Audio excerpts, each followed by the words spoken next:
by White House counsel Pat Cipollone. Will President Trump and his administration reject your baseless, unconstitutional efforts to overturn the democratic process in order to fulfill his duties to the American people, the Constitution, the executive branch, and all future occupants of the office of the presidency?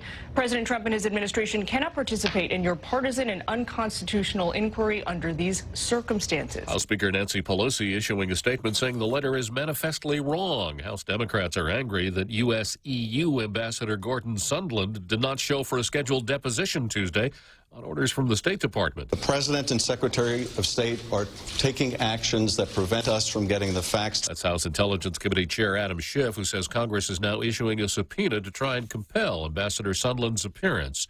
Fox News has learned the investigation into the origins of the Russia probe heating up. Federal prosecutor John Durham looking into the alleged surveillance of the Trump campaign in 2016, now beefing up his operation, adding agents to his team and expanding the timeline to as recently as the spring of 2017 when Robert Mueller was named special counsel.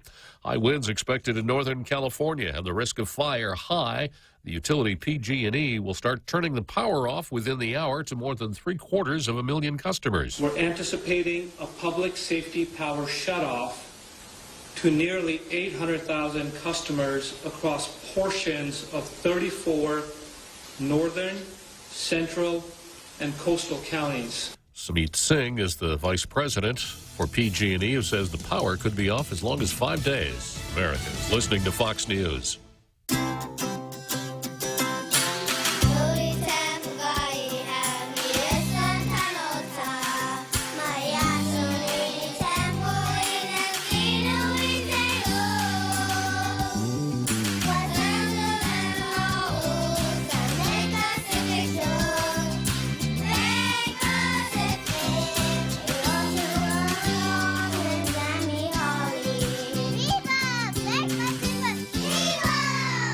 It's a one-of-a-kind wine fundraiser. Guahan Sustainable Culture presents Wine in the Garden. The Hamamoto Gardens help support food sovereignty, security, and sustainability while sipping wines from around the world, surrounded by 50-some acres of beautiful farm and garden. Tickets are $75 each. Proceeds support education and outreach on how important, easy, and fun sustainable practices can be. Wine in the Garden is on Saturday evening, October 26, starting at 5. For more details, go to our website, gusustainable.org, or call 687-6491. Has been sentenced to jail in the college admissions bribery scandal. Gregory and Marcia Abbott were each sentenced to 1 month in prison for paying $125,000 to better their daughter's chances of entering college. Both entered guilty pleas this past May to fraud and conspiracy to commit fraud. Each also will be monitored for a year after their release, pay a $45,000 fine, and must perform community service. The Abbott's daughter planned to attend Duke University in North Carolina. They made the payments to alter her SAT and ACT scores without her knowledge.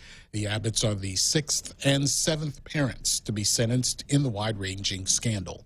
Gernal Scott, Fox News. Senator Bernie Sanders says he will remain in the presidential race despite suffering a heart attack last week. And to allay voters' concerns, he will be releasing his medical records. We've always planned to release them, and we have more medical records obviously now, and we will release them at the appropriate time. Senator Sanders said he should have paid more attention to his own symptoms. A 9-year-old child has been charged with 5 counts of first-degree murder for starting a mobile home fire that killed 3 children and 2 adults southwest of Chicago back in April. Prosecutor says it's a necessary step. A huge jury award against a big drug company over side effects from an antipsychotic drug. A Philadelphia jury has decided that Johnson & Johnson and subsidiary Janssen should pay $8 billion over an antipsychotic drug linked to the abnormal growth of female breast tissue in boys. Plaintiffs' lawyers say the companies used an organized scheme to make billions of dollars while illegally marketing and promoting the drug Risperdal. Johnson & Johnson says the plaintiffs' attorneys failed to present any evidence of actual harm, adding they're confident the jury award will be overturned. Tom Rigotti, Fox News. And in New York, I'm Jack Callahan. This is Fox News.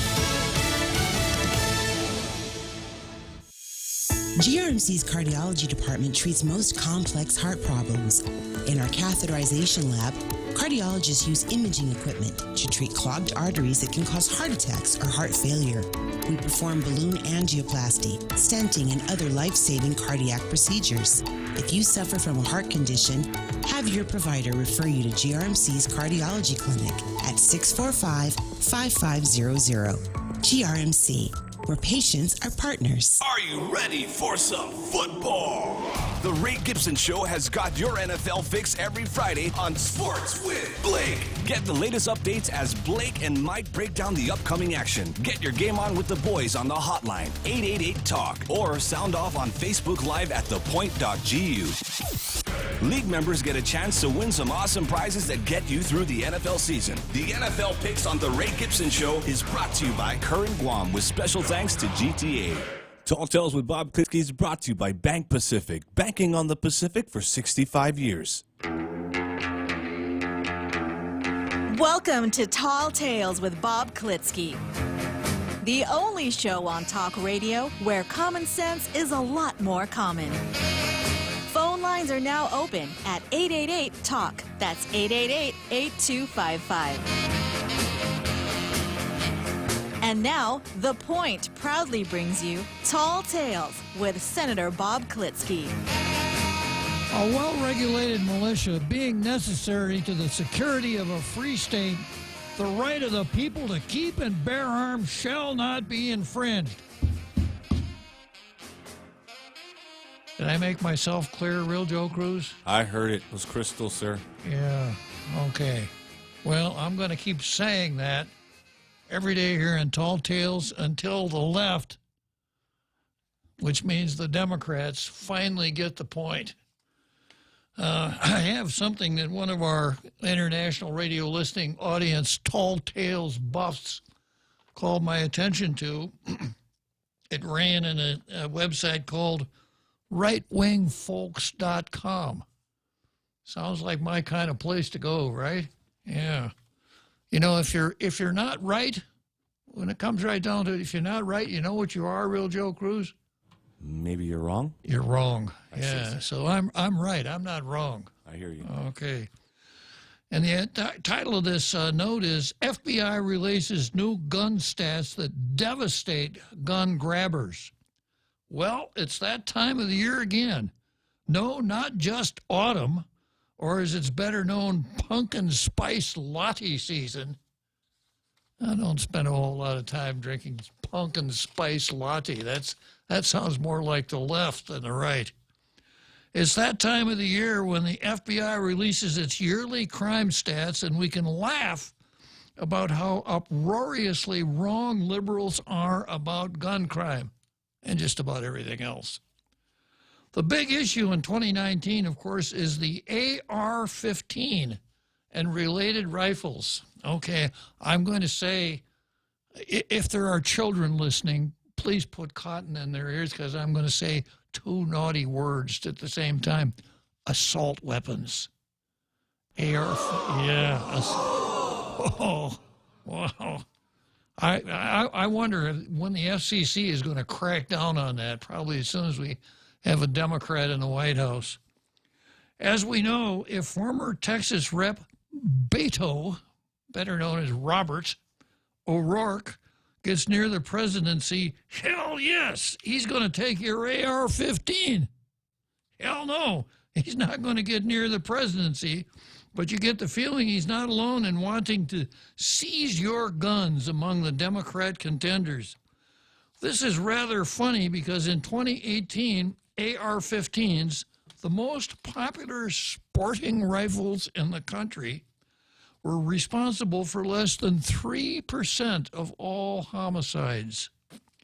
And even with the Second Amendment still going strong, the number of people killed with guns dropped, as did the total number of murders.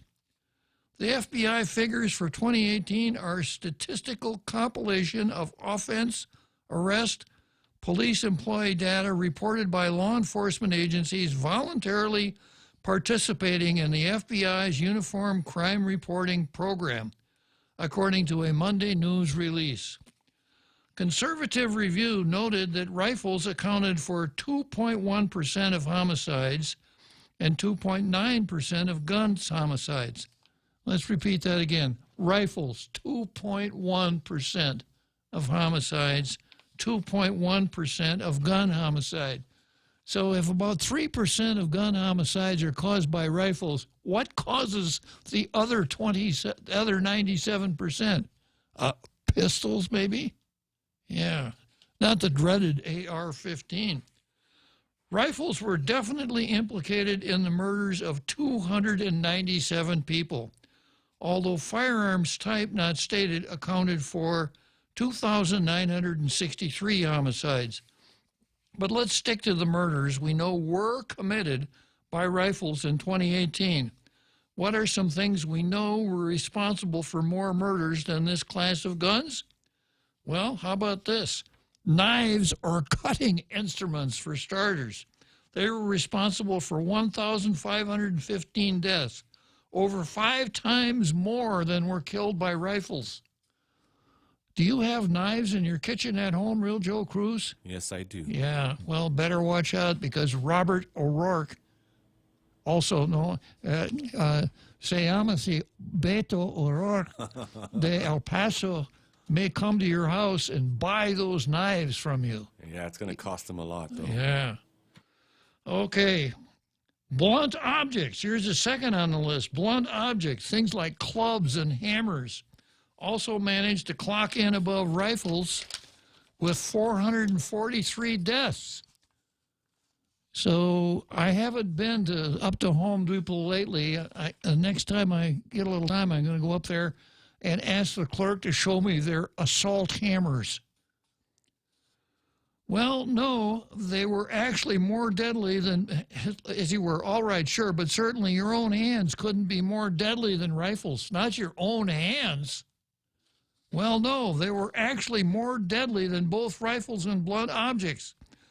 Personal weapons, that's hands, feet, fists, etc., clocked in with 672 deaths. You got to hand it to these folks here, right? And keep in mind, we're talking about all rifles, not just the, quote, assault rifles that look really scary.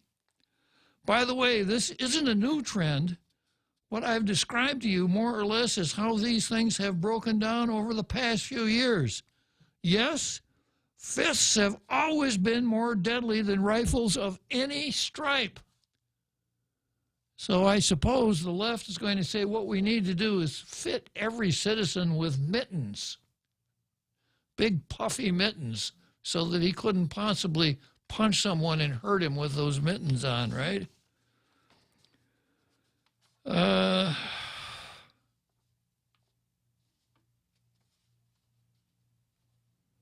Yes, fists have always been more deadly than rifles of any stripe. Same thing with hammers and other blunt objects. Or should we say assault hardware? Even among guns, rifles are far behind handguns in terms of their use in murder.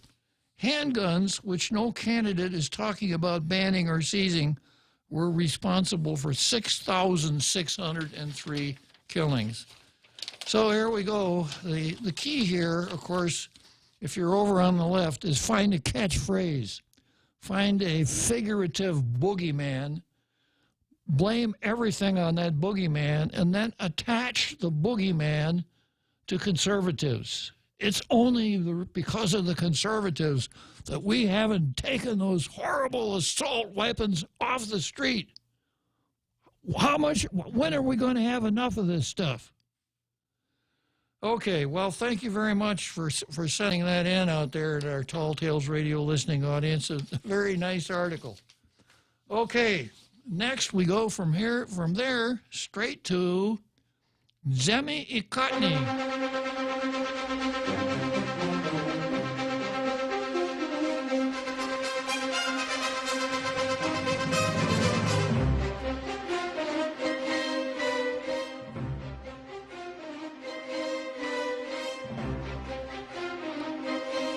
Regular listeners to Tall Tales know that this is the portion of the program where I routinely beat up on the Pacific Daily News for not running local editorials. Today is no exception. I can't remember. Let's see, we haven't had one this week. We haven't had a local editorial this week. I don't know when Daryl's last opportunity to deal with a local editorial was either. But here we go today. You know, the Daily News gets stuff from USA Today, the USA Today editorial board, and it bashes Trump. And this is the kind of stuff that they pass off on their editorial page as though these were real editorials. Here it is today. Guest editorial, USA Today editorial board. Evidence against Trump. Yeah. Okay, so much for that. I'm going to actually give them a grade today. I haven't given them a grade lately, but here it is for today. A big round goose egg, a 0. Yeah.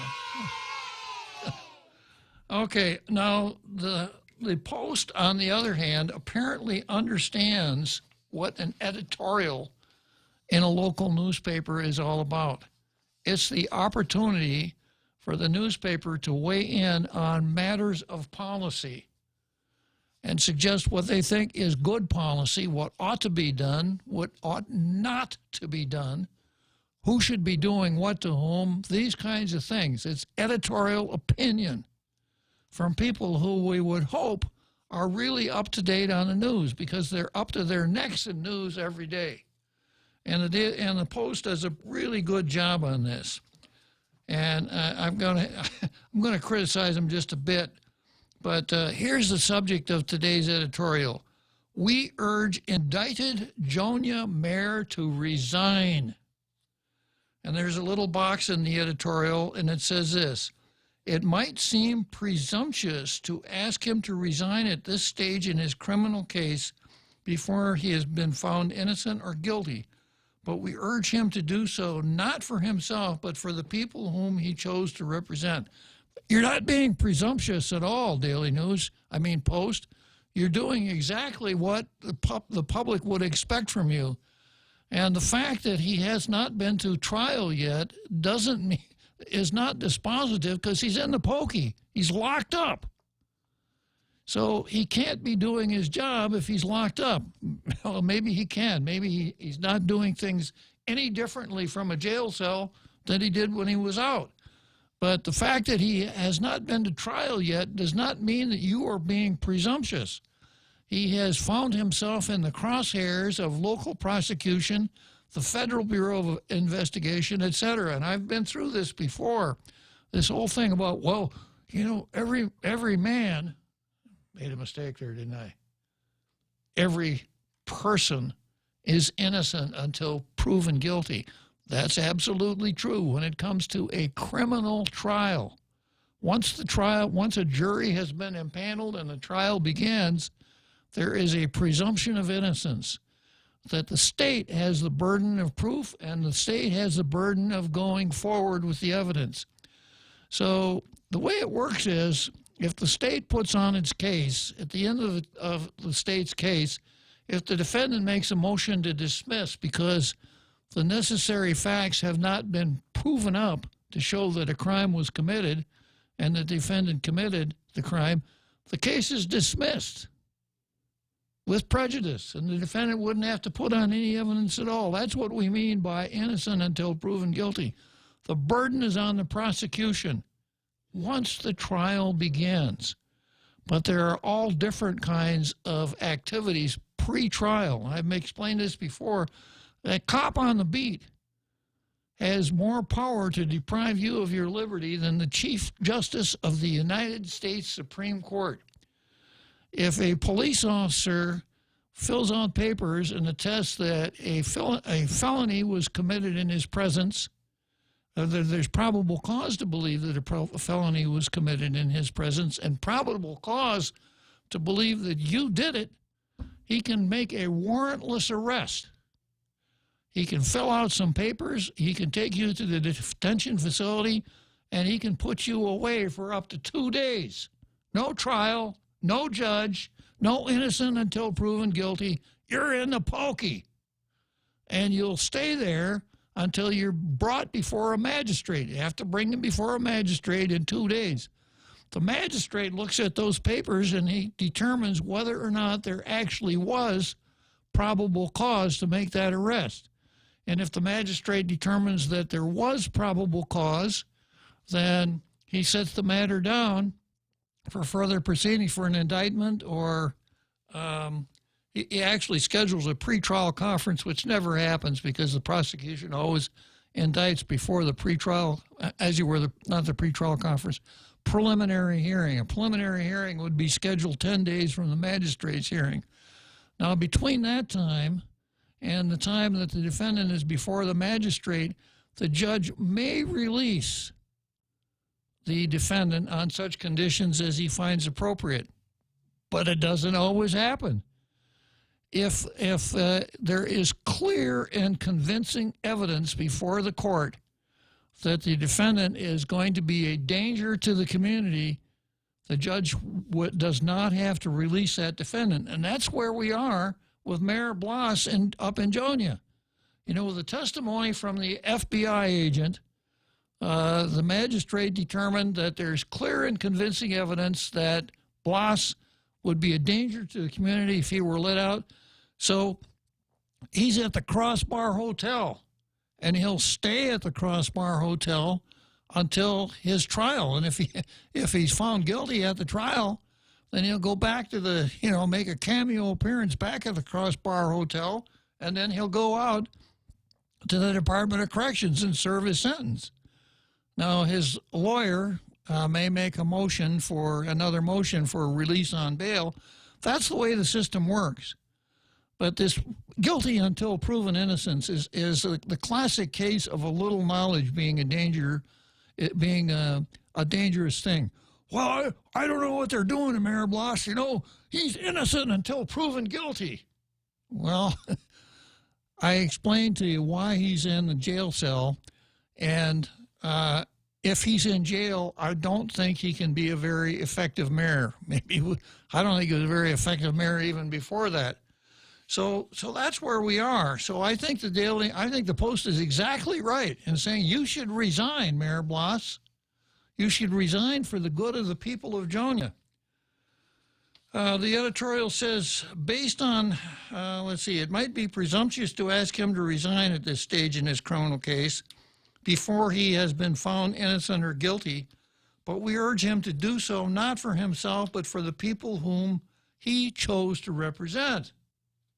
Folks up in Jonia don't have a village mayor. His arrest has led to a vacuum of leadership in his village that isn't easy to resolve.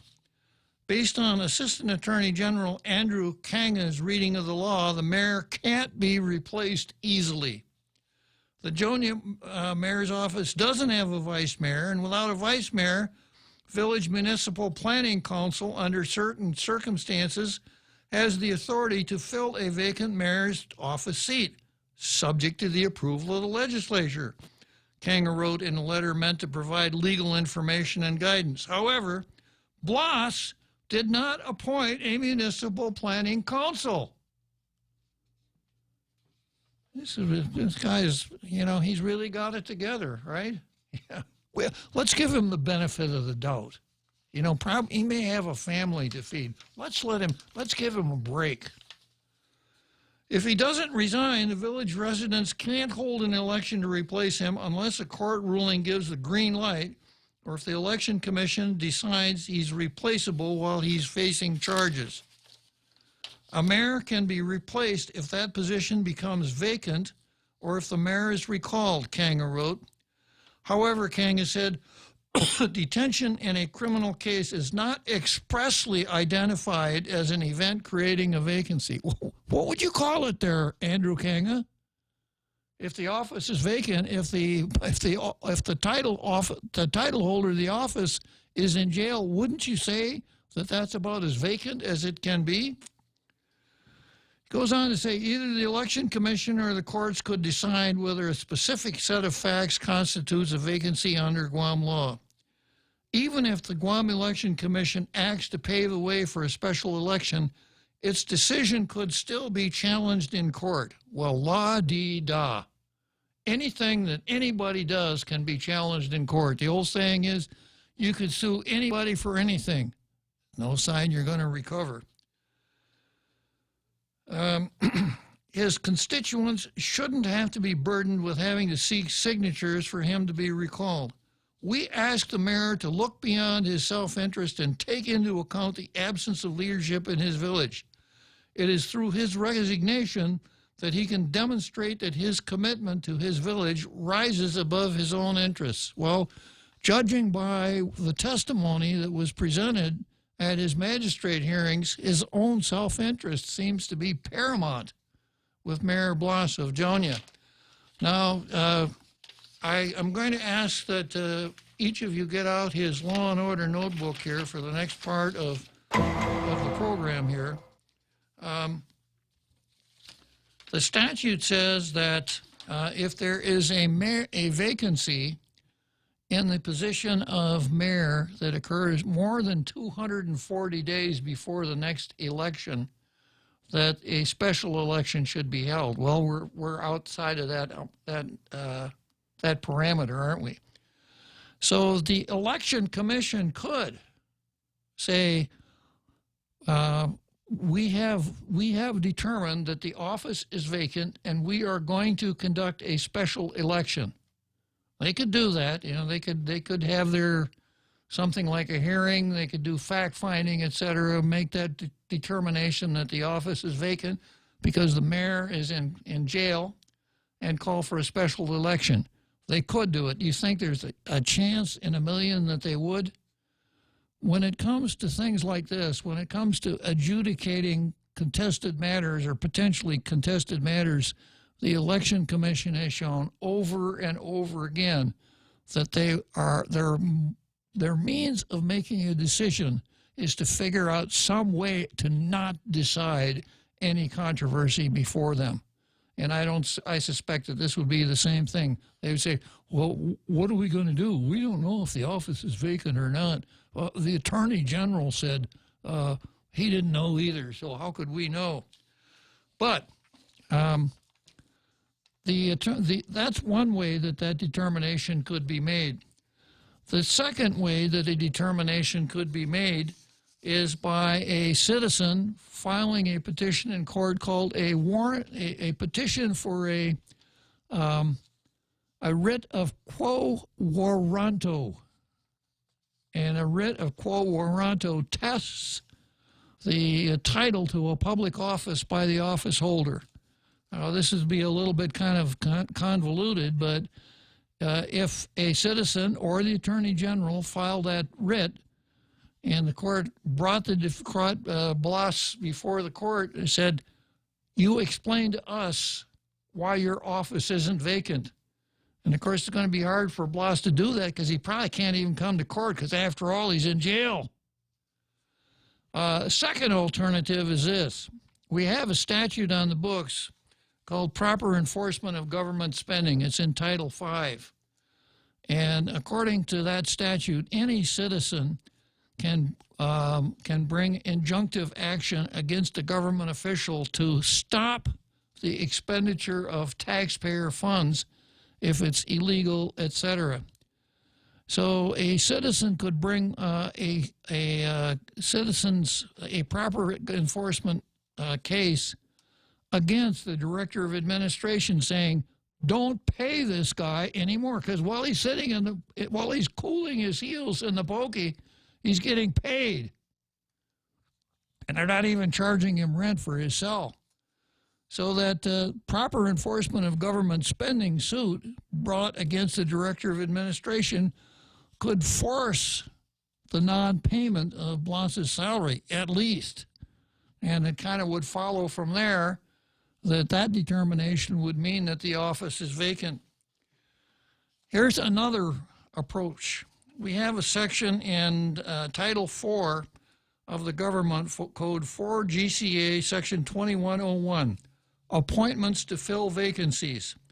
Whenever a vacancy occurs in any office and there is no other provision of law for the filling of the vacancy, the governor shall appoint some qualified person to fill such office. Okay, so this is how that would work. The governor fills out a piece of paper and states the facts that the elected mayor of Jonia has found himself in jail. He cannot perform his functions. The office is obviously vacant, and because it's vacant and the law provides no other way of filling that vacancy, I'm going to appoint Mr. X to be the mayor of Jonia. That's what the governor could do. You think that'll happen? No. And of course, what we come back to here is that it's the whole office of mayor, which is probably the least effective part of our whole government. Or maybe I'm judging all 19 mayors based on my mayor. It's not very effective. But the popular mythology is that mayors have elected officials by the throat, because if you anger village mayors and they turn against you at election time, they can cause you to be unseated from your post. The governor then, if the governor angered the mayors, then the governor might have to face up to that when they run for re-election. But those are some of the alternatives that actually are available to deal with the fact that, the statute dealing with mayors says that when the mayor can't perform his duties or doesn't perform his duties, well, we got two instances of the mayor not performing his duties. He did not appoint a mayor's council. He's been in office for a couple of years and he has not appointed a mayor's council. One.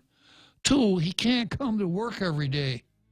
He can't answer phone calls. He can't write letters. He can't do any of the things that a mayor ought to be doing. Okay, so Jimmy Cotney, the coveted Blue Star, today, not much doubt. Post chalks up another one. Let's hear it for the Post.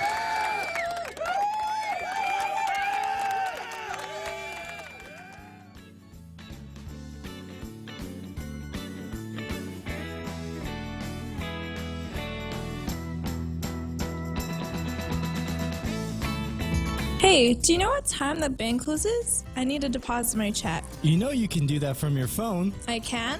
With Bank of Guam's mobile app, it's easy. Just endorse the back and snap a pic to deposit it into your account.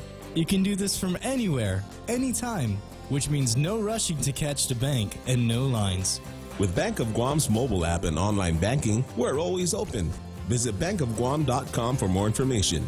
Bank of Guam, the People's Bank. Member FDIC. Tall Tales with Bob Klitzkie is brought to you by American Water Tech, a passion for improving lives through better water. Life happens. You need to go to work. The kids need to go to school. There are family events, friend events, any event, and everyone needs to communicate. When you need mobile services that you know you can rely on, choose GTA. As the winner of Ookla's 2019 award for Best Mobile Coverage on Guam, you can rely on us to offer you better plans to modernize your life, fit your needs, and keep you connected. So visit us today and let us help you connect. GTA, we start with you. Tall Tales with Bob Klitzkie is brought to you by Mezcla. Try their featured special for October. 3 cups chicken, an iconic Taiwanese dish, boneless chicken sautéed with ginger, chilies, star anise, scallions, basil, green beans, and a sweet soy mixture, served with your choice of starch. Visit Mezcla in Agotna and now in Tumon at the Grand Plaza Hotel. For reservations, please call 969-2652. Welcome back to Tall Tales with Bob Klitzkie, Guam's single voice of reason. Call now, 888-TALK. That's 888-8255.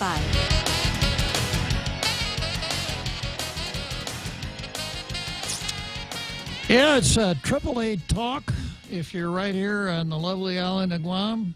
If you're somewhere in the North American numbering plan, you got to add 671 to that 888-TALK. That's our area code. And for our international radio listening audience, the country code for the United States of America is 1.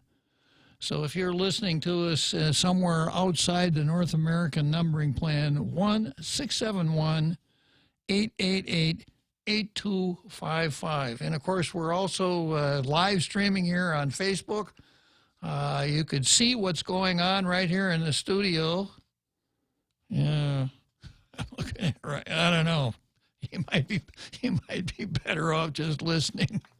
Yeah. The other day, somebody asked me if I could, if I would show a photo ID when I wanted to do something, and I said, "Yeah, I will," but it's got my picture on it. And the clerk said, "Well, yeah, of course." And I said, "Well, I got to warn you about the picture." The clerk said, "Well, what's wrong with the picture?" And I said, "It's a terrible picture. It looks just like me."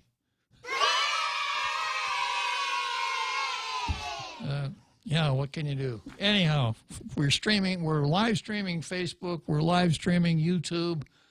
Get on Facebook, listen, watch, call, post pithy comments on Facebook, and no, I don't lisp. Okay, here's what the card looks like today. We start out with Josh versus Trump. And then we've got Therese Terlahi in Okinawa versus the United States Marine Corps, and a very nice demonstration of the political gaffe by Therese Terlahi. Then we've got Pedro Terlahi versus the Treasury, a reprise of Tall Tales versus Corruption, General Aguigui versus Sex Offenders, Brennan versus Softball. Now, I hope I don't strike out on that one, right? Yeah. And then finally, Port versus Rocio, if we get down to that point. And if anybody wants to talk about Mike San Nicolas versus Lulian Guerrero a little bit more, I'm game for that. And going right to the first item on the card, Josh versus Trump. Now, the Josh is Josh Tenorio, our lieutenant governor. And for those of you who have been living under a rock for the last several months, Josh Tenorio holds the distinction of being the first openly homosexual lieutenant governor in the United States. If you didn't know that, for the first 2 months after the election, unless you were hearing impaired, you couldn't escape it. Because it was the fact that Josh was openly homosexual, that we had 10 females out of 15 in the legislature, and we had the first female governor of Guam, were all that anyone seemed to talk about, except for me. I'm interested in people holding government positions that can do good jobs. I don't sign up for this identity politics approach to politics, the so-called our strength is our diversity. I want good government. As a matter of fact, where is it here? What I'm looking for is an effective, efficient government that provides basic services in accordance with the rule of law on at least a break-even basis. If we can get that, I don't care who the government officials are. I don't care whether they're males. I don't care. As far as the lieutenant governor is concerned, I don't care who they are. So, you know, we've gone so far with this political correctness stuff that we've lost sight of what a government is supposed to be about. So here's a story here from a newspaper called The Washington Blade. Guam Lieutenant Governor sharply criticizes trans service member ban. Trans service member. Now, what I understand that to mean is someone who has male plumbing who presents himself as a female, or someone who has female plumbing who presents himself as a male. That's what I understand a transgender is. There's another trans word, transsexual. And a transsexual, as I understand the terms, is a person who surgically modifies, I was going to say his or her, but I just need to say, who surgically modifies their plumbing and their endocrine system to appear different from the plumbing that they started out with. Is that clear to everybody now what those two terms mean? So a transsexual, for example, a transsexual would be someone who was born with male plumbing, but in his mind, in their mind, considers themselves to be more of the female persuasion than the male persuasion. So that person would present themselves as a female. And you know what comes along with that then, if that person presents themselves as a female, when it comes time to go to a public restroom, they think that they should go to the female restaurant, not to the male restaurant, because, you know, they feel like they're female. I think everybody understands where this is all gone. We had, in the Obama administration, we had a Dear Colleague letter that came out and told everybody in the school business that received any kind of federal aid, it gave instructions as to where little Johnny and little Joni were supposed to go when they had to pee. That's kind of where this stuff has gone. The faceless bureaucrat getting involved right down at that level. So the Guam Lieutenant Governor sharply criticizes trans service member ban. Now, you'll recall that at one time there was an absolute ban on homosexuals serving in the military. That is, people who were attracted to others of the same sex instead of the opposite sex. During the Clinton administration, that rule was modified by what was called don't ask, don't tell. So a person who was attracted to the same sex could enlist in the military, but and the military was prohibited from saying to that person, Mr. Jones, are you attracted to males or females? That's the don't ask. And the don't tell was that Private Jones was not supposed to be running around the barracks saying, hey, you guys, I'm a homosexual. So that lasted up until the, what case was it that decided that? I can't even remember the name of the case, but anyhow, the Supreme Court determined that I guess we'd have to go to the Oberfell case. But anyhow, the military rules were modified. They did away with don't ask, don't tell. So a person could openly say, yes, I am a homosexual and I want to join the Army. So that's where we are now. So once again, the Daily Blade, or the Washington Blade, Guam Lieutenant Governor sharply criticizes trans service member ban because current president, the commander-in-chief of our armed forces, a certain Donald Trump, says we're not going to enlist any more transgender people into the military. And here's the article. Guam Lieutenant Governor Josh Tenorio spoke with the Washington Blade in D.C. on October 4. The openly gay Lieutenant Governor of Guam last week sharply criticized the Trump administration over its ban on openly transgender service members. And then he says, I especially get offended and protected of them because they have volunteered to place their lives on the line for freedom, and they're not going to be protected by our country. Protected. The key word here is protected. Josh Tenorio told the Washington Blade on October 4 during an interview in DuPont Circle. It's unacceptable. So I don't know how much farther I want to go into this, but I think the key here is this, that Josh Tenorio got offended. Is Josh Tenorio a service member? Has Josh Tenorio ever been a service member? Story says Josh Tenorio is 45 years old. I don't think there's much chance that Josh Tenorio is ever going to be a service member, but I especially get offended and protected of them, he says.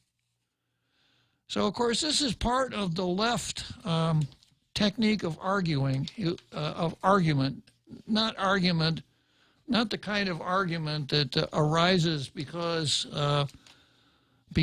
so a couple of people engaged in road rage have taken their debate out verbally, but the kind of argument that we see involving people who advance different points of view. So the left style of argument is not to have a discourse with someone who disagrees and attempt to prove that the lefty's position is correct and that the conservative's position is incorrect. That's not enough. The lefty has to not only do that, but he has to indicate that he's offended because the conservative would make the argument that he has made. I'm offended by that argument. So here we have the Lieutenant Governor of Guam, the openly gay Lieutenant Governor of Guam, saying, I especially get offended. So, I don't know, I guess he was probably back to talking about offended. I guess this is the same trip where he and the governor's chief of staff met with some senatorial staffers and determined that they really didn't understand Mike San Nicolas's bill. You remember Mike San Nicolas got pretty offended about that. So,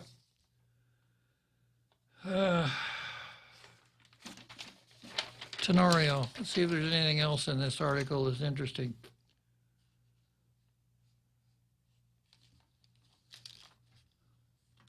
Tenorio, along with Governor Lou Leon Guerrero, took office in January. Tenorio is the first openly gay man elected to executive office in Guam and the first out person to become lieutenant governor in the U.S. That's something for all of us, I think, to be really proud of. You know, so when you're traveling in the mainland and people ask you where you're from, you say, well, I'm from the island of Guam, and that usually, you know, it's 2 or 3 sentences of explanation that follows the, huh? Well, what? Where's that? So you can explain where Guam is and what Guam is and what its political status is, et cetera, and then you can say, and by the way, we have a lieutenant governor who is the first openly homosexual lieutenant governor in the United States, and this will be a really good talking point. Then Josh goes on to say, Tenorio told the Blade, national security, health care, crime reduction, self-determination for the Chamorro people, climate change, and the island's political status within the U.S. are among the myriad issues facing Guam's more than 160,000 residents. It's complicated in this town because we don't have a vote to trade, he said. The United States is not supposed to have colonies. Josh has ruled. The United States is not supposed to have colonies. Tenorio's trip to D.C. coincided with the impeachment inquiry against Trump after he urged the Ukrainian... I don't need to go into that. Then Tenorio says, I've been a protector of due process. Wow. I've been a protector of due process. That's part of my essence.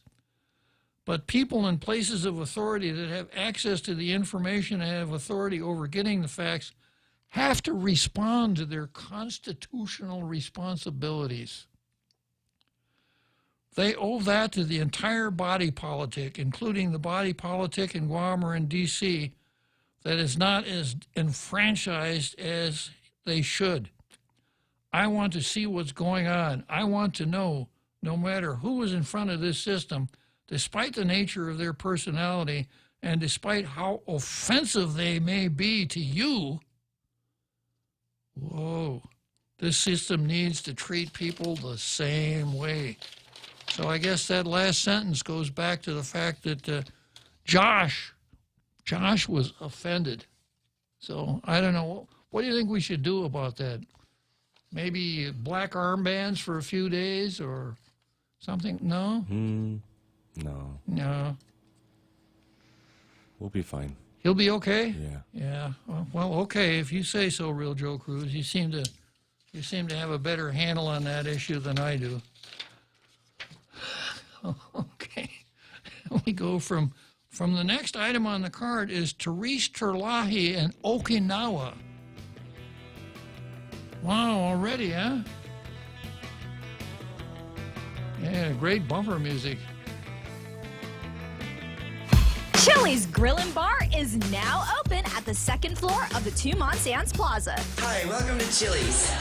Come and see what the buzz is all about. Grab your friends and savor their sizzling fajitas, big mouth burgers, and fall off the bone smoked ribs while sipping on their world-famous Presidente margaritas. Treat yourself to an elevated experience at Chili's and feel why they're like no place else. Now open on the second floor of Two Sands Plaza. Together, we Chili's. Rain. It's nature's way of cleansing the earth. Yet by the time that rainwater makes its way to your home, it may not be exactly the same as nature created it. A Connecticut water treatment system can improve the quality of the water you and your family drink and use throughout your home, so you can be sure your water is clear, clean, and fresh, just as nature intended it to be. Connecticut, for refreshing ideas on water. American Water Tech, a passion for improving lives through better water. Tall Tales with Bob Klitzkie is brought to you by Bank Pacific, banking on the Pacific for 65 years.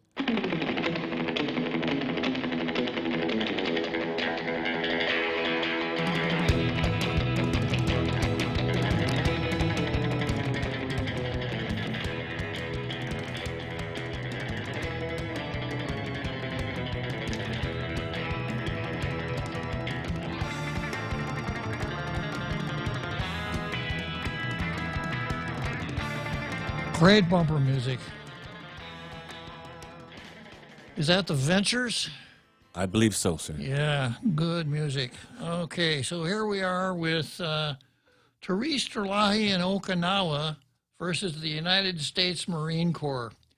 And this is a story dealing with a resolution that passed the legislature. Senators on Friday passed by majority the resolution urging Lieutenant Governor Lulian Guerrero to request a pause on the construction of the live firing training range complex.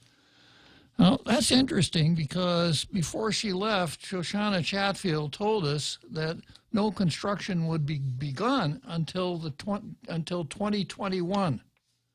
This was after the whole tree story was exposed as a fraud by the eco-fascists, that the Air Force and the University of Guam had been taking care of that tree for 20 years. But anyhow, they passed their resolution. And we start writing out, here's a quote from from Vice Speaker Talina Nelson about the resolution. And she says this: since the start, this discussion has always been about our people. I'm always a little bit incredulous when I hear the phrase, this is about our people. Is there a difference between our people and the people? Now, when I hear someone saying, a politician saying, I think what we need to do is the first thing we need to do is we need to think about the people. We need to put the people first. I know they don't mean it, but I at least like the sound of it. But when a politician says what we need to do is put our people first, what exactly does that mean? Who do we mean when we say our people? Are we saying tauta, our people? Te ahe te tauta sen lago ahe. I don't know.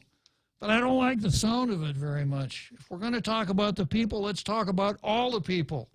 That's who you represent down there, Senator Talina Nelson. Excuse me, Vice Speaker Talina Nelson. And then she goes on to say, with the passing of this resolution, we as a body are making good on the work of our ancestors. I don't think my Grandpa Harlow had anything to do with any of this stuff here. I don't think my Grandpa Klitzkie did. My great-grandfather Klitzkie fought in the Civil War, but obviously he couldn't have been doing any of the good works here on the island. With the passing of the resolution, we as a body are making good on the work of our ancestors who nurtured the island we all know and love today and hope to pass on to future generations of Guam. This is a powerful message we pray future island leaders will heed, because there is no replacing centuries of history and culture and the natural habitats that have flourished for thousands of years once they destroyed. Demagoguery must be served. That's not part of the story. I just added that myself. Sponsored by 12 of 15 senators, Resolution 164 zeroes in on pausing the clearing, pre-construction, data recovery, and construction activities at the live fire training range complex at Northwest Field adjacent to Litexan. The resolution doesn't have a force of law, but represents the will or the wishes of the legislative body. The governor in June requested for a pause on construction only around the endangered Nelsoni tree at the complex, not a halt across the site like the resolution asked for. Joint Region Marianas denied this request. Now, Anumita Kaur keeps saying this, and that's really inaccurate because it wasn't necessary to grant the pause because there wasn't going to be any construction there until mid-2021.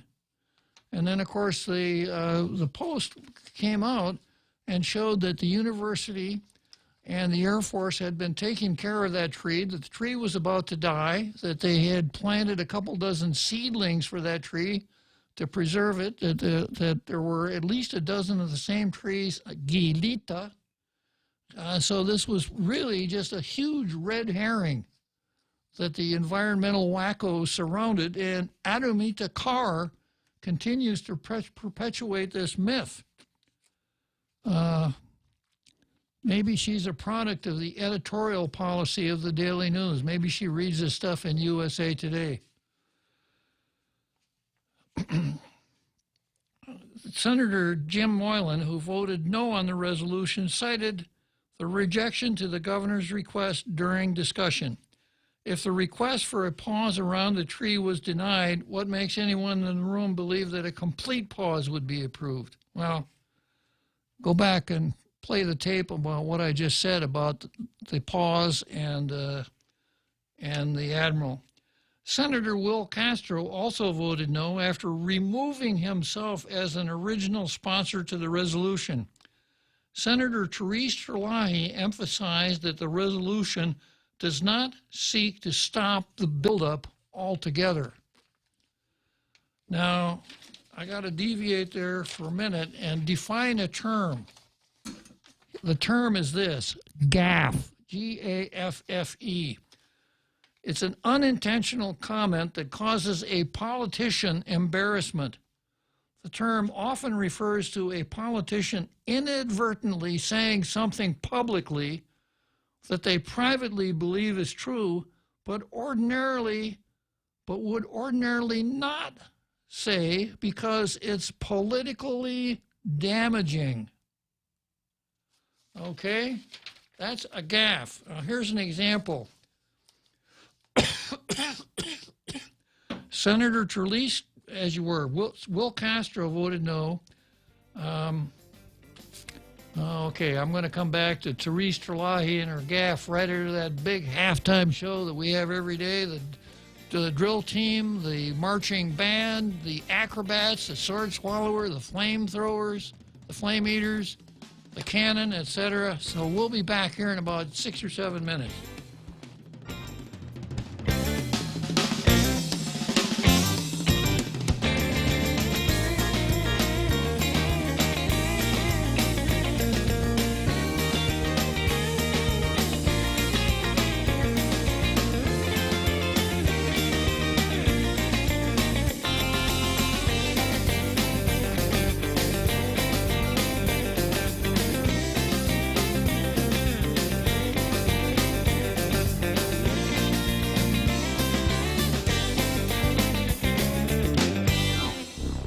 The Point is KUSG, Hagåtña, Guam, 93.3 FM and 104.3 HD3. Pulling the plug. I'm Jack Callahan, Fox News. A widespread power outage beginning in Northern California at this hour, intentionally. The utility says areas in 34 counties across northern and central California will have their electricity shut off as a precaution. Nearly 800,000 customers will be affected overall. That's Alex Savage of Fox 2 in San Francisco. The problem is high winds, which could blow down power lines, which in turn could spark wildfires. The power will stay off as long as the high winds continue. Residents being warned it could be through the weekend. I'm getting alerts about it, but I don't know exactly if they're going to turn off the power or not. I would not be happy if turned off for 5 days. That would be a big, big problem. But Mike Drew, who lives in the Oakland Hills, says he also doesn't want to see a repeat of the devastating wildfires of years past. The White House shutting down any cooperation with the House inquiry into President Trump over his dealings with Ukraine in a letter to House Speaker Nancy Pelosi from White House counsel Pat Cipollone. Now, the core of the complaint Cipollone lays out is that House Dems are violating the rule of law, the Constitution, and past precedent set by impeachment procedures under Democrats and Republicans. The letter lays out a whole laundry list of accusations, including denying President Trump's fundamental rights to cross-examine and call witnesses, to receive transcripts of testimony, access evidence, and have counsel present. Cipollone then adds, you have conducted your proceedings in secret and are actively threatening executive branch officials. That's Fox's Jillian Turner. House Speaker Nancy Pelosi accusing the president of trying to make lawlessness a virtue. Multiple administration sources tell Fox News the investigation of the investigators is widening. Federal prosecutor John Durham adding staff and extending the scope of the probe into the start of the Russia probe up to the point where the special counsel was appointed. America is listening to Fox News. Mescla Chamorro Fusion Bistro brings you island hospitality with a true taste of modern Chamorro cuisine. A bistro look that feels like home. Their menu features local and traditional flavors with a twist. From their famous Calaguan Hafa to fresh ahi poke salad and their award-winning barbecue ribs. Mescla takes your favorite local dishes and serves them with extra flair that you'll only find at Mescla Chamorro Fusion Bistro. Stop by their newest location in the Grand Plaza Hotel in Tumon. For reservations, call 969-2652. Mescla, a true taste of Guam. Water. It covers nearly 3/4 of our Earth. From vast oceans to millions of rivers and streams. We're all concerned with protecting our world's water, but none is more important than the water you and your family drink and use throughout your home.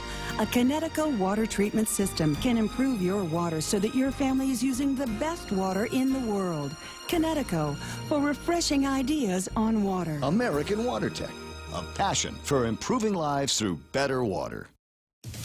Just days after President Trump ordered a pullout of some U.S. troops from Syria, Islamic State militants have carried out suicide attacks in the northern Syrian city of Raqqa. Two Syrian activist groups say the attacks targeted the Kurdish-led Syrian Democratic Forces. No word yet on casualties. The U.S. Supreme Court taking up two cases Tuesday that could determine if the Civil Rights Act of 1964 also protects LGBT people from discrimination in the workplace. The text of the law prevents employers from discriminating on the basis of sex. Legal advocates have long argued that means women and men cannot be treated differently with regard to the majority of employment decisions. Sex, not gender. Progressives say the word sex should now also extend to gender identity and sexual orientation. The court seemed evenly divided, with Justice Alito questioning whether adopting a broader view of the law is a proper role for the judiciary. Justice Sotomayor argued that even though Congress acted decades ago, what's happening in 2019 falls under the law's protections. Fox's Shannon Bream reports it will likely be months before the justices render an opinion. Just over 3 weeks until the deadline for Britain's exit from the European Union, and lawmakers there are debating essentials. Critics here have a host of concerns about Prime Minister Boris Johnson's plan to potentially eventually take Britain out of the EU without a divorce deal. But one opposition lawmaker is zeroing in on a particular import, asking the government to detail how long toilet paper supplies would last after the split. The response was only general. Planners are working hard, Johnson's administration says. The critical lawmaker saying the Prime Minister risks flushing the British economy away. In London, Simon Owen, Fox News. Like Wall Street on Tuesday, Asian stocks closing Wednesday lower over concerns about the U.S.-China trade talks starting tomorrow. Now futures are trading nearly flat. I'm Jack Callahan. This is Fox News.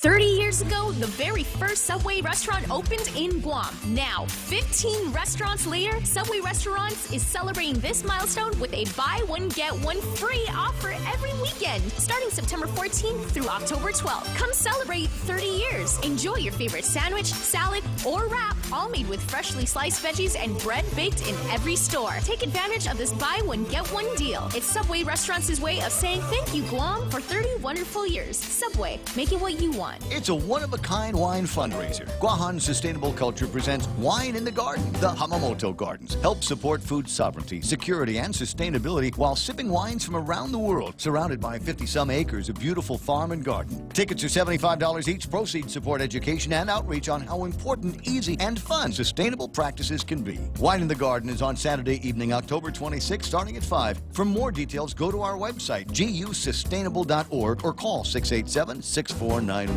Tall Tales with Bob Klitzkie is brought to you by Bank Pacific, banking on the Pacific for 65 years.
Another super inspiring halftime show here on Tall Tales. It never ceases to amaze how that windup of the halftime show can be so inspiring. It's unfortunate that we don't have a camera here in the control room so that people out there in our international radio listening audience could see the real Joe Cruz directing the Boston Pops Symphony Orchestra as they play the 1812 overture. I just get energized. Yes. That's what I need to get me through the next hour. Yeah, well, as though the exciting rap and banter of the Tall Tales host is not enough, huh? That's the cherry on top, sir. Okay, real Joe Cruz. Okay, so I got a post here from Don Ed Kalani, and here's what Don says. I think the honorable senator is attempting to wear several hats. Our people, parenthesis, all U.S. citizens on Guam, close parenthesis, and also our people, parenthesis, the Guam Guahan Chamorro Culture Group, switching hats to emphasize a specialized knowledge of Guam Chamorro culture, tradition, and values. Well, let me go through here and deconstruct what Don is saying. Thanks for the comment, Don. And this is what he's saying.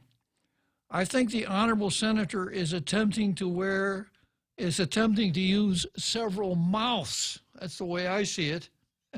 Several mouths. So our people is the Guam Guahan Chamorro Culture Group. That's a reference to the ancestors and all the rest of that stuff. So if you're not a part of that group, then you are not our people, as Senator Nelson is using that phrase. So if that's Senator Nelson's approach to her office, she should have run on that basis. I'm going to represent our people. Now, those of you out there who would be included in the group called The People, needn't pay much attention to my campaign because I'm here for our people. That's the way, I think that's the only way that it makes sense to use our people instead of the people. It's a form of virtue signaling and pandering meant for a select group of voters here on the island. Now, I don't know if that's enough voters to get a person elected to higher office. But anyhow, Don, I think you're right. I think that's what she's trying to do it in such a way. Yeah, come on in. In such a way that she's trying to do it in such a way that it would be sort of pass under the radar of those who are not included in the our people group and appeal only to that group. Anyhow, going on to Therese Terlahi versus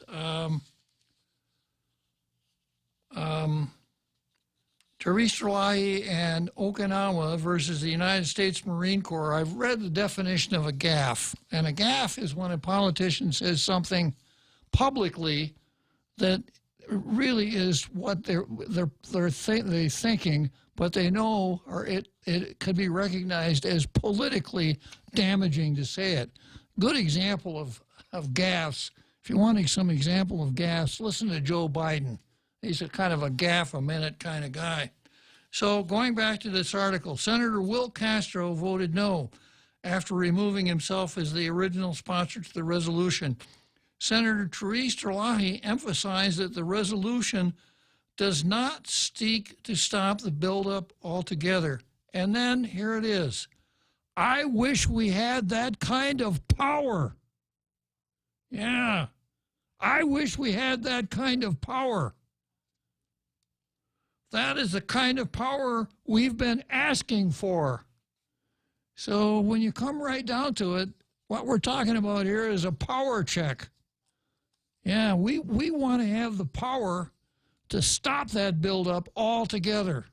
I wish we had that kind of power. Congratulations, Therese. So, you know, if you ever wondered where Therese stood on the military buildup, the key word is the P word, power. She wants to have the power to stop that buildup dead in its tracks. The other interesting aspect of this whole thing is that Guam, there's another story here from the Post. Guam activists have written to the governor of Okinawa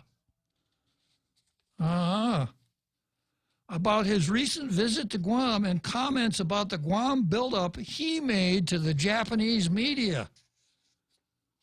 Now, the governor of Okinawa, when he makes comments to the Japanese media, he ought to clear those with the Protehi Latexan folks.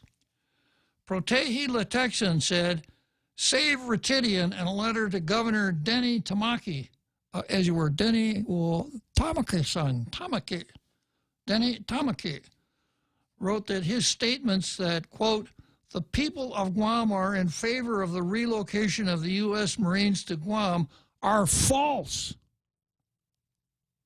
We are writing to inform you that that is not true, Protehi Latexan said. The people of Guam are in favor of relocation of U.S. Marines to Guam. That statement is false.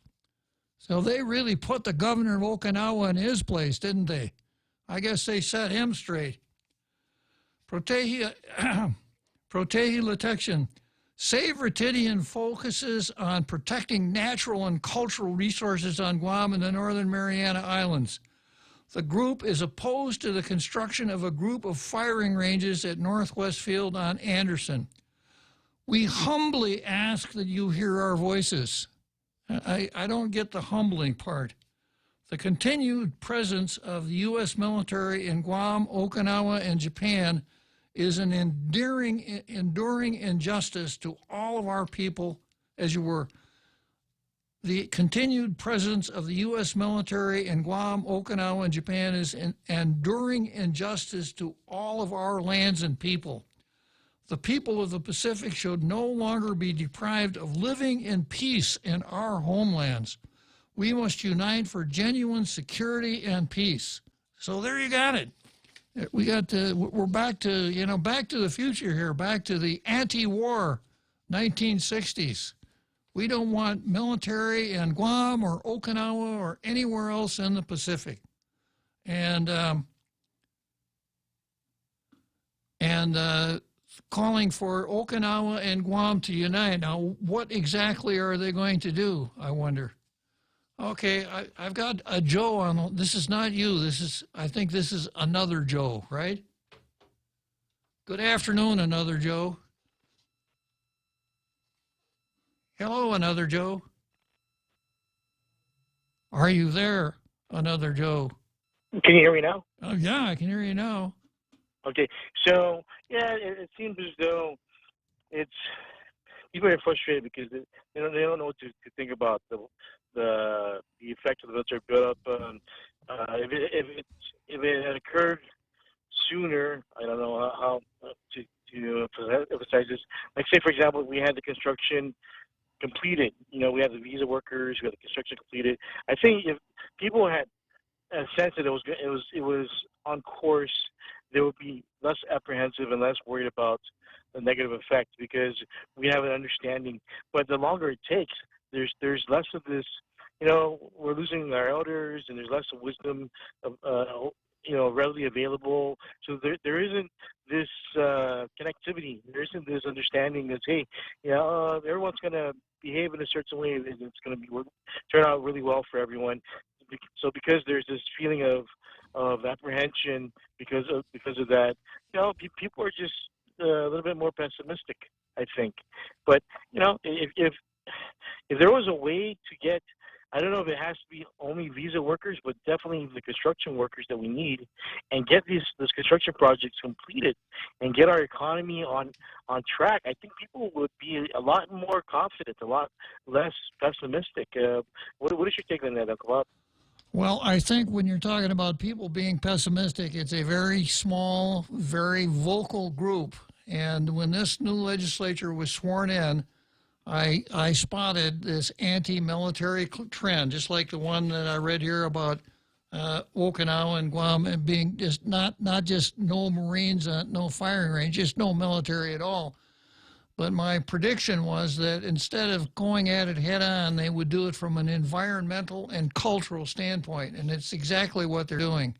So well, that's a liberal. Isn't that that's a liberal? What is it? MO. That's the way they do it as a stateside politically. So yeah, you would think that they would follow that sort of leadership. But what I'm trying to say is once the ball is rolling, people want to feel optimistic to some sense. So, like you said, that small group that are feeling pessimistic, a lot of their concerns, hopefully will be addressed by then and put, put not necessarily put to rest, but put in perspective. And if there's any concern about future misbehaving, those issues can be addressed. But what we have is a feeling of limbo, and that feeling is causing the worst feeling, the worst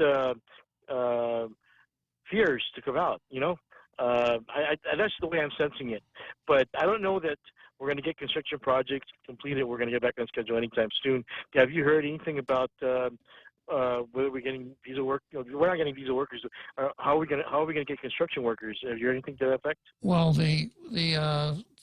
the government's position is that 4,000 alien laborers can be allowed into the island to work on military projects. So that's not going to be a problem for military projects.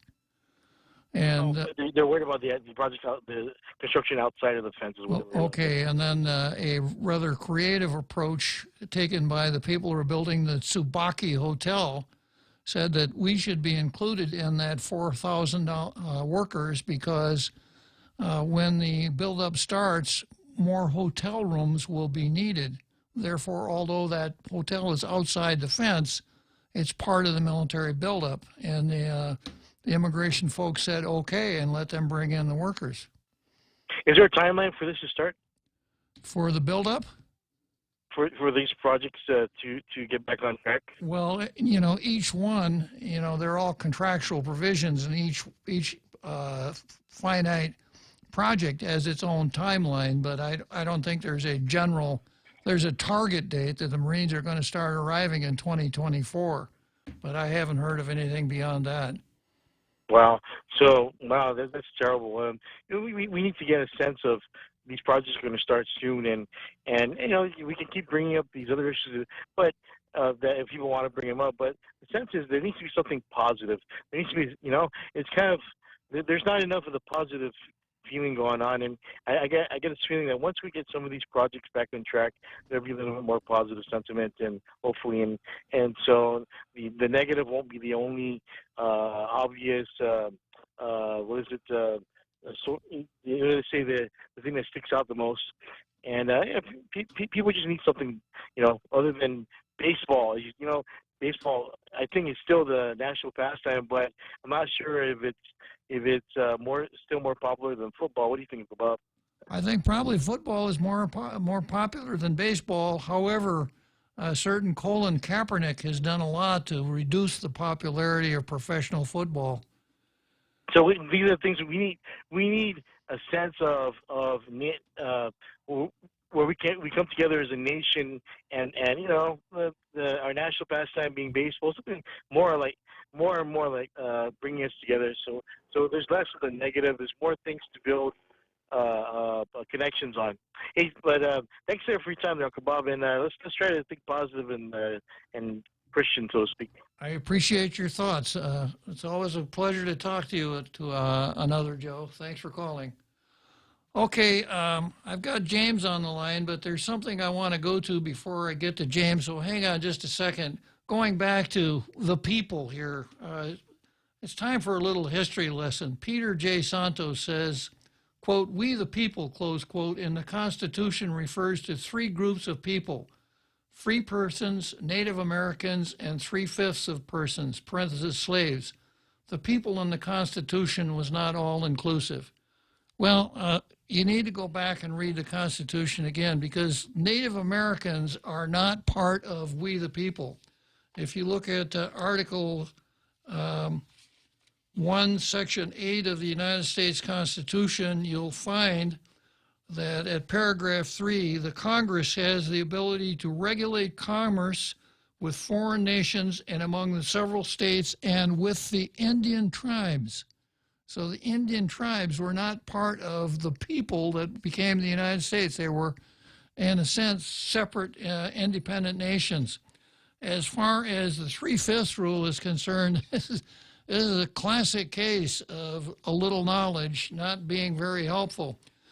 The 3/5 rule deals with apportionment of direct taxes and representation in Congress, and it says that, let's see if I could find it.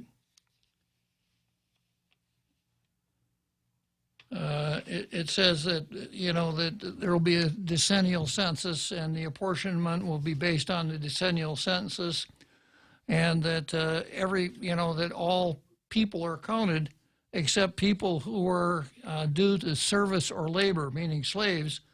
Only 3/5 would be counted. And, the Peter Santos, as the word would say, the Constitution was not all inclusive. And here's the explanation on the 3/5 rule. The Southerners wanted all African slaves to be counted as one whole person, so every slave would be a person. The Northerners said, don't count slaves at all, because you're not going to let them vote. You're not going to treat them like people, so they shouldn't vote at all. And the 3/5 was one of the compromises that were necessary to make to get the Constitution off the ground. So the 3/5 rule was an anti-slavery compromise meant to check the democratic southern part of the United States from gaining more voting power than it should have had reserved from the slaves. So I see this coming up all the time with the matter of the 3/5 rule and a complete misunderstanding about what it's about. Okay, so much for that. Let's see what James has on his mind. Good afternoon, James. Good afternoon, Bob. How's it going? Good, good. Well, something that you mentioned a minute, key, I think, more or less to the big point, or big picture, is the comment you made about the power.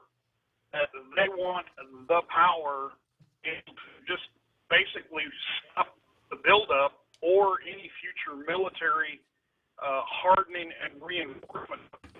They want now whether they would actually do that or not, or to what degree, but they want the power to be able to do that. Yep. Okay, well, I don't know what's going on, but from Washington all the way here to the territory, it seems like most of our politicians have just gone completely AWOL from their actual duties that they swore an oath to, which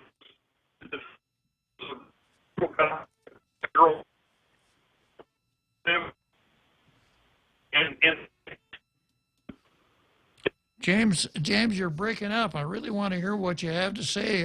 Maybe you have a bad connection. You want to hang up and dial back? How about now? Can you hear me a little better? That's a lot better, yeah. Okay. It seems like a lot of our politicians have just gone AWOL, and they're in dereliction of the oath of their office to support, but also to abide by and to carry the laws. But I think here again, most importantly, is common sense is what's missing or what's disappeared. There's always a compromise. There's always a little give. There's always a little take. And that's been the case in decades past. And that's what makes our democracy work. But now some of these elected officials are of the opinion that what they say goes no matter what the Constitution says, no matter what the Chief Justice's rule. And now they want to be able to just basically wave a hand and put an end to the reinforcement of our Pacific Islands. And I don't just mean Guam. I mean all of our Pacific Islands. Okay, well, all right. So they want to just stop everything, and they want all military to pull out and Okinawa to join forces with Guam and the Sinai, and we don't want any military here anymore. Right up until the point where North Korea flies another rocket this direction. Then they're going to be crying. Then they're going to be going, oh, but who's going to protect us? Well, I don't know. You wanted to run out all of the military. Okay. I mean, I'm former military. All right. So I've been around military bases. My father is retired Navy. I've been around military bases and places most of my life. And it's never perfect. There is no such thing as a perfect world or a perfect situation. Yes, sometimes we have a military service member who violates the Uniform Code of Military Justice and does something that they're not supposed to do, and it really gets hyped up, and look, hey, military personnel are not any different than anybody else. The laws, and a lot of times even harsher laws, apply to the military personnel that you will never see a civilian get, okay, if they commit a rape or a robbery or a murder or something along those lines. There is no perfect situation, but if these folks are actually standing up and saying, we want to stop to all military and we don't want any military here at all, we want the military to pack up and leave, we don't want any Marines, et cetera, like I said, right up until the point where North Korea flies another missile in this direction. And then they're going to be crying. These people need to put their thinking hat on if they own one. If they don't own one, they need to go buy one. And they need to start trying to apply some common sense based on actualities and not on knee-jerk reactions or emotions of some minority outcry. The minority will wreck everything if they're given the opportunity to. That's the reason why everything in our country has always been based on a majority. Majority vote, a majority rule, a majority consensus. Somebody better start applying some common sense here. Well, when you, at the beginning of your of the call here, you mentioned the key word here, power. And I see that as the real operative principle. Results are not as important as gaining the necessary power to operate on a whim. Stop the buildup, run the military out of here, etc. I wish I had that power, she said, right? Well, I think we're way past overdue from our Congress with what's going on in our Congress right now, all the way back here to literally our backyards here in the territory. Look, especially here on Guam, a lot of people are related and different things. Oh, well, that's my auntie or that's my uncle or, that's my pare or whatever. It gets where on the verge, out of hand. Sorry, it's time to start recalling the people that are supposed to be educated when adults us. And I liked your analogy there about the people and us, etc. But you know what? If these people are just going to completely break down and get childish and derelict their duty to run our government as we have elected them to do with some kind of thread of common sense, then it's time to start recalling these people and put them on the street and let them go look for a different job, because they're not doing the job that we elected them to do, which is to look at the actualities and the current circumstances, and very importantly, what can happen with the future if we make a bunch of these knee-jerk reactivity type decisions based on an emotional outcry from, some people that, quite frankly, some of these people. Okay, well, I got you, Joe, and I really appreciate your calling in. I'm up against a break here, so thanks for calling in today. And hope you call again some other time. Thank you, sir. Okay, so we got the 7th inning stretch coming up.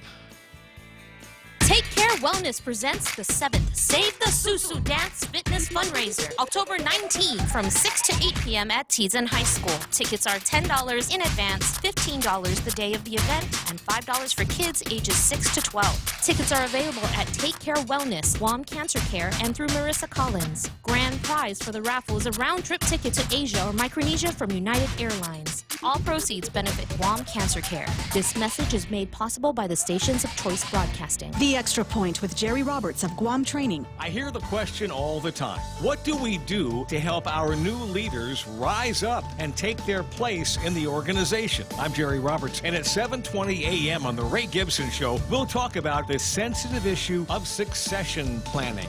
You can find daily transcripts of The Extra Point at guamtraining.com. Tune in every weekday morning at 7:20 for The Extra Point with Jerry Roberts. Brought to you by Guahan Insurance Services and First Hawaiian Bank on 93.3 The Point.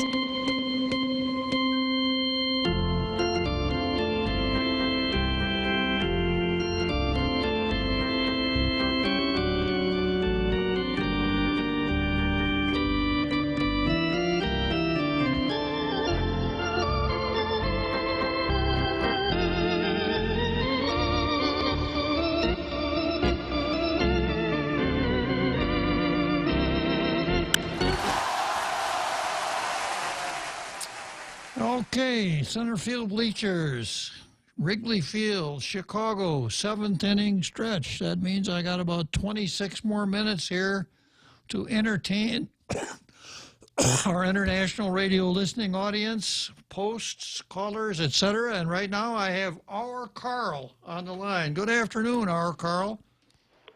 Hey, good afternoon, Bob. Yeah, I'm just calling in to respond to the comments that were made about getting rid of the military and living in peace. If only the American military wasn't here. But if we look back at history, especially after World War II, the country was very anti-military at that point, and they let the military after World War I slide as far as financing, so that by the time Pearl Harbor occurred, and one other thing, in the lead up to World War II, a lot of leftist intellectuals in America and in Great Britain were encouraging Churchill and Roosevelt to totally disarm, as an example to Hitler and Tojo in Japan. They felt that they would be so overwhelmed by seeing our friendliness, by laying down all our arms, that they would do the same. I mean, that's how delusional they were. So I believe that World War II, the death of over 70 million people and over 407,000 American soldiers, was the result of demilitarization.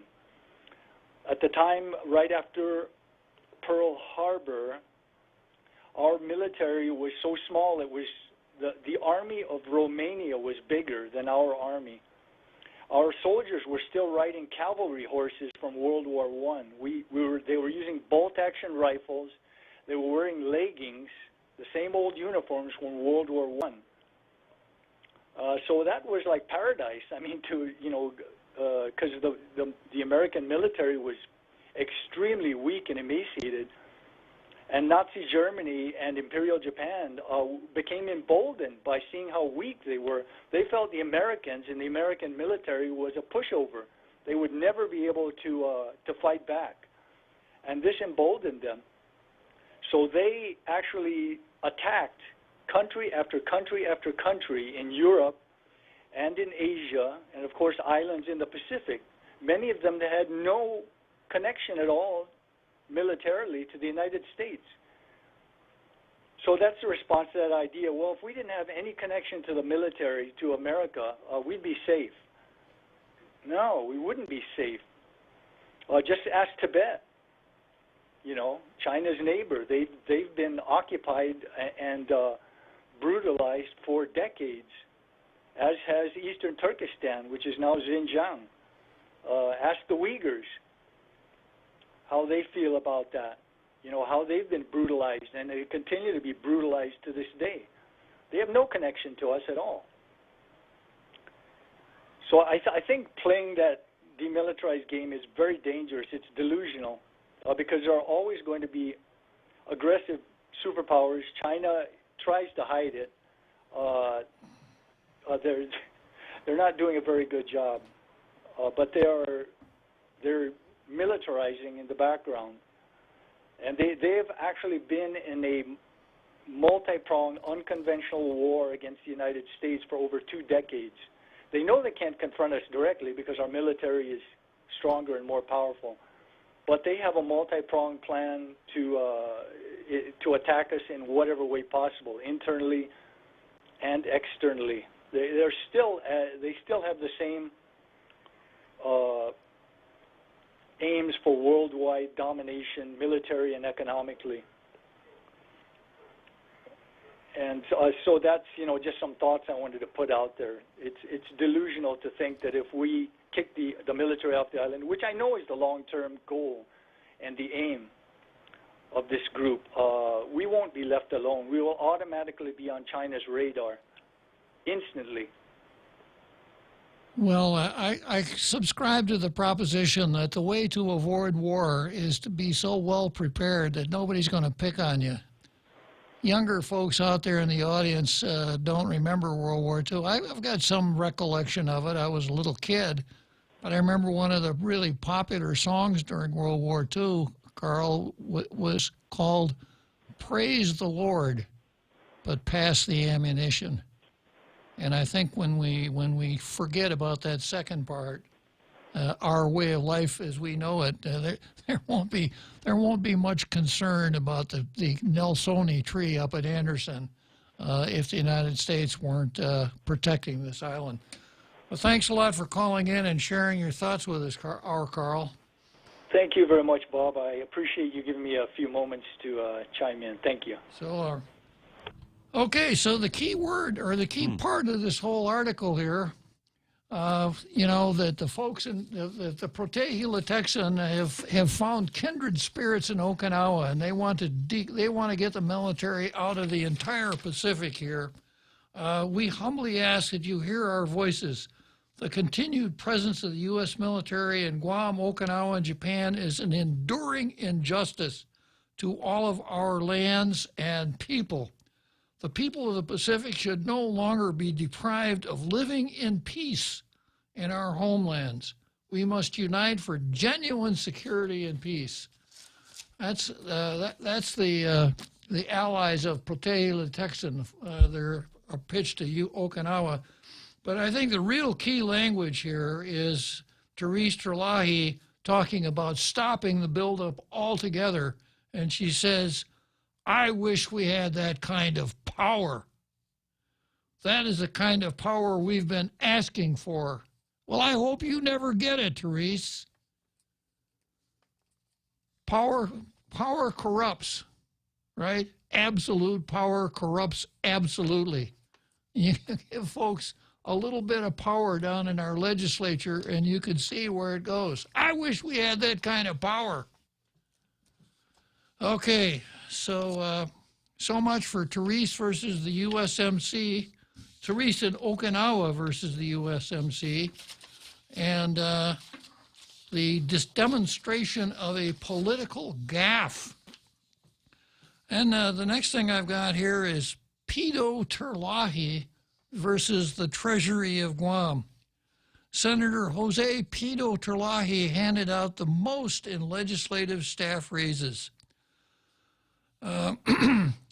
While rank-and-file GovGuam employees spent the last fiscal year without salary increments, some senators were handing out pay adjustments in the 35th Guam legislature. Just 20 senatorial staffers received raises so far in the 35th.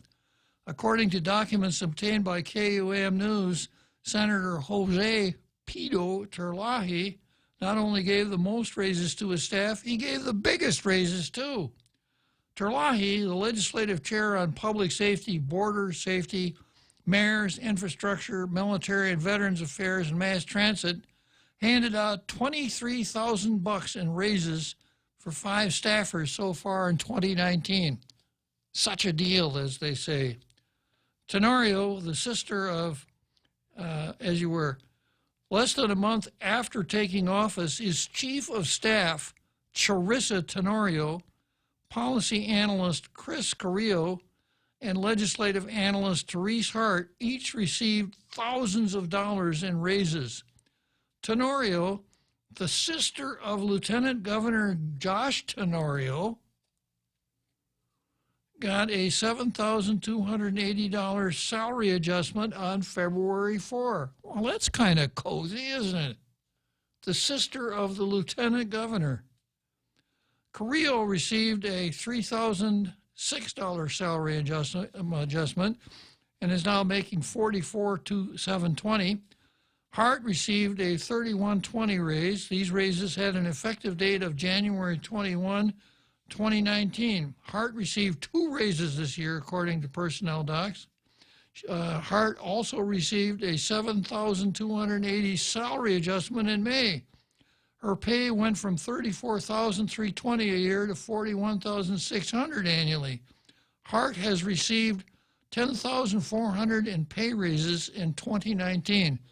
They're still way, way behind Dominic Munia, though, who moved from Public Works to the port and had his salary more than doubled from $60,000 to $134,000. Yeah, so that's the story here. So, editorializing here. Don't be generous with my money, Pito Terlahi. If you have to pay, when it comes to hiring people, Pay them what you have to pay them to hire them. Don't show that you're a nice guy or that you're generous or what a cool guy you are, etc. Are there people who are attempting to hire the lieutenant governor's sister at more money? Did you have to give her that raise to keep her on board? Or did you just do it because you thought it was cool? Bad.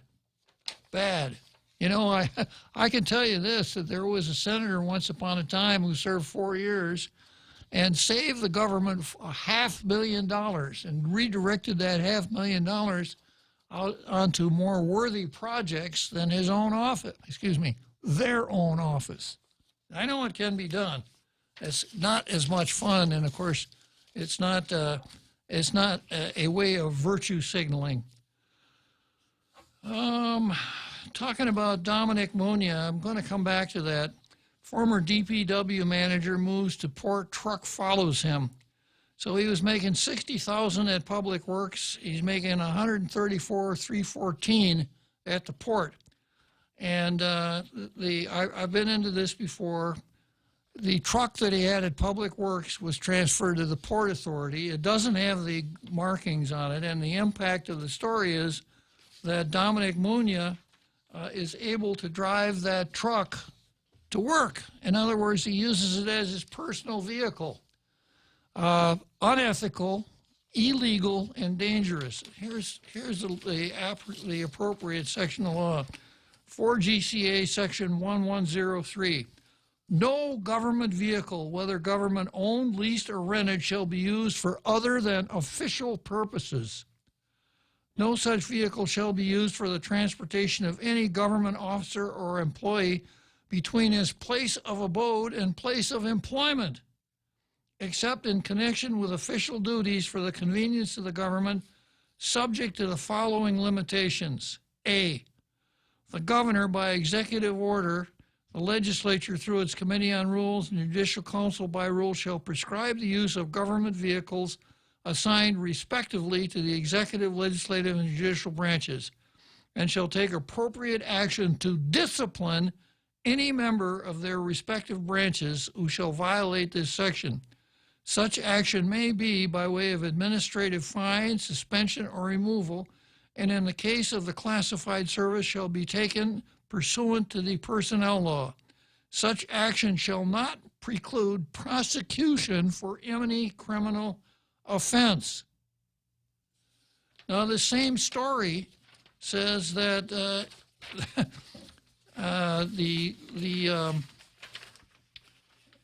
general manager of the port says that three employees at the port have, quote, 24-hour vehicles, which I interpret as meaning they can drive them home. The harbor master, the maintenance manager, and the operations manager. Unless they've jumped through the hoops of this statute, that activity is illegal. And the caller, James, mentioned common sense. Common sense, how much of a vehicle does the harbor master need to drive around the harbor? The port area is just not that big. So this is a classic boondoggle, a classic case of petty corruption where the favored ones get government cars, government gas, et cetera, et cetera. They don't pay taxes on it. It comes out of your pocket. And then beyond that, according to the Port Authority's policy memorandum, the board shall identify those management positions which are authorized to possess port-owned communication services and operate port-owned vehicles on a 24-hour basis. There are 8 positions: general manager, deputy general manager, operations manager, maintenance manager, corporate service manager, harbor master, police chief, and safety administrator. So the directors of the port have decided that 8 people should be given transportation back and forth to work in government vehicles. This is one of the reasons that our government has so much trouble paying its bills. Okay, so much for, I guess I'll give Dominic Mooney a rest unless I get ambitious and file and do some FEMA work here. I'm going to take, let's see, I got it just a couple seconds here before the home stretch, huh? I'm going to just spend a minute here on the next item on the card, and then I'm going to go back to Facebook and see who's saying what on Facebook. I've got one here that I listed on the card. Brennan versus softball. DOC director back to work after training and a softball trip. So while the Department of Corrections is coming apart at the seams with the mayor implicating, the mayor of Jonia implicating prison officials, marshals, police officers, etc., where is our director of corrections? I don't know what position she plays, if she plays pitcher or catcher or whatever. I'm going to have to do more research on this one, and I'll bring it back tomorrow and see what we can figure out about her softball game. I didn't get to the general aggie and sex offenders. I have to pick that up tomorrow, but take a short break here, and then I'm going to come back and go through the Facebook comments.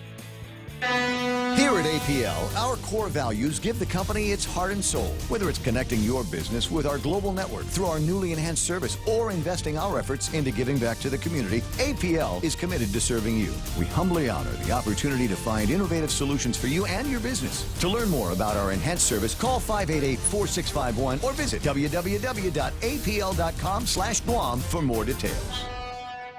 Are you ready for some football?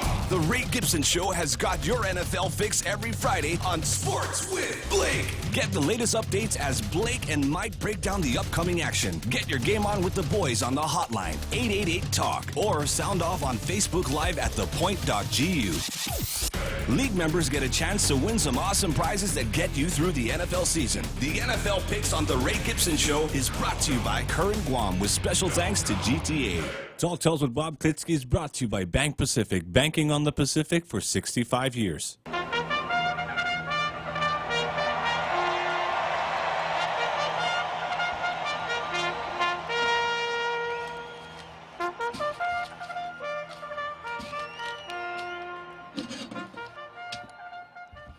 So, the call to the post at Churchill Downs in Louisville, Kentucky, the start of the Kentucky Derby. We've got about 8 more minutes and putting the end to another perfect day here at Tall Tales. No worries, though. We'll be back tomorrow at 1600. So let's see what folks on Facebook are saying. I think after Monday, we kind of got out of the welcome back, Bob. We really missed you while you were gone. I really like those comments. I wish it would have lasted a little longer, but, you know. Okay, Rico Blancaflor, good afternoon, Judge Bob and Tall Tales Posse. Peter J. Santos, buenas, Tun Robert. Okay, well, I guess I'm old enough to acquire the sobriquet Tun. I don't know that I pack enough gear for it, but thanks anyhow, Peter J. Santos. And then I guess you never opened the Tom line today, Real Joe Cruz. You did? Okay, well, Tom Van Engen's here. And A. Camacho, Peter Santos, says that he can appoint now, I guess going back to the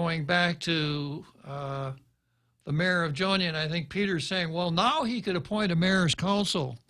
I don't know how mechanically that would work if he's in jail right now. You know, when you're in jail, your activities are kind of limited. I suppose it would be a golden opportunity, though, for him to appoint a mayor's council that favors him so that if he's still in jail when there's less than 240 days before the next election, they could appoint his successor, maybe his nyao or his cousin or something like that, right? And that's what Peter's saying. He could appoint a council. And let's see, I've got, what if he gets released tomorrow? That's possible, but we're not talking about tomorrow. We're talking about right now. So if you're in the village of Jonia and you need something from your village mayor, the fact that he might get out of jail tomorrow is small comfort to you. Margaret Bloss, half-a-day senator judge, and welcome back to Tall Tales. I think Margaret is the one who's in some city in California. I can't remember the name of the city. Part of our North American listening audience. Peter Santos says he thought I was talking about the Supreme Court case called Texas versus Gidding that dealt with homosexuals in the military. Could be. And then Don Ed Kalani and his comment about our people and the people, which was followed up by Peter J. Santos and his criticism of the Constitution and the we the people part of the Constitution, which is referred to as the preamble. I've always considered that it was the enacting clause of the Constitution. We the people of the United States, etc.,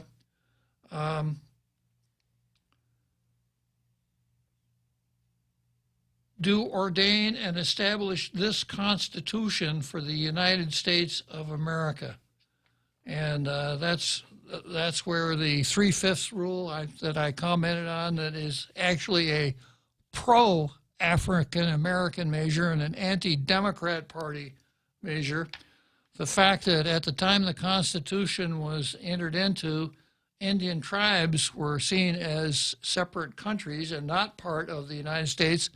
So, you know, Peter later on says that his point that the Constitution wasn't inclusive. Well, no, it wasn't inclusive. It didn't include people from Canada or Mexico or other countries. We, the people, were the people of the United States, not Indians. And later on, of course, we found out that even the African Americans who were counted as 3/5 were actually determined to be the people of the United States.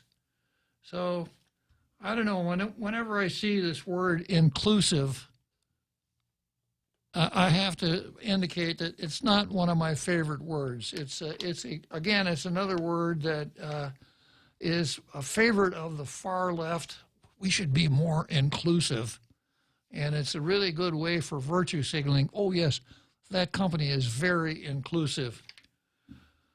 Shelley Iriarte wants me to take care of my cough. Well, actually, Sherry, my cough's getting better. Of course, it should be getting better because I've been practicing a lot lately. That reminds me, you know, once upon a time, you know where Carnegie Hall is, don't you, Real Joe Cruz? You know what it's all about? It's the World Series of music, right? So one day this guy was a stranger to New York, was walking down the street, and he had a violin case under his arm, but he couldn't find the place. So he stopped and asked the native New Yorker, and he said to the native New Yorker, do you know how I can get to Carnegie Hall? And the native New Yorker said, practice, practice, practice. Yeah. So where was I here? That's where I am with my cough. I've been practicing a lot. I don't think I'll wind up in Carnegie Hall with my cough. Pierre comes along and says, perhaps you should read about the life and work of Aristide Briand. The catastrophic consequences of his delusions are counted in millions of dead. A French diplomat, if my memory serves me correctly, of the appeasement persuasion. And that's in response to something that Peter J. Santos said. Peter Santos says, how will Marines protect against ballistic missiles? If anything, their presence invites a missile attack. And that's, but of course, I don't think anybody says that the Marines are going to protect against missile attack. That's what that TAD battery is for. Okay, well, I got a couple other interesting comments here.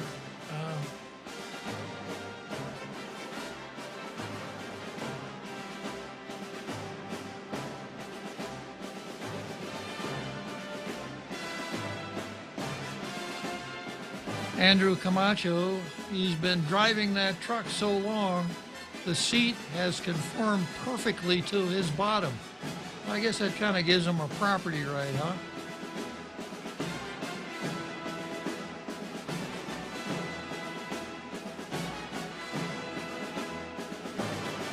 Okay, so here we are with Ravel's Bolero, one of my favorite songs, wrapping up another exciting, informative, educational edition of Tall Tales. Goodbye. The Point is KUSG, Hagåtña, Guam, 93.3 FM and 104.3 HD3.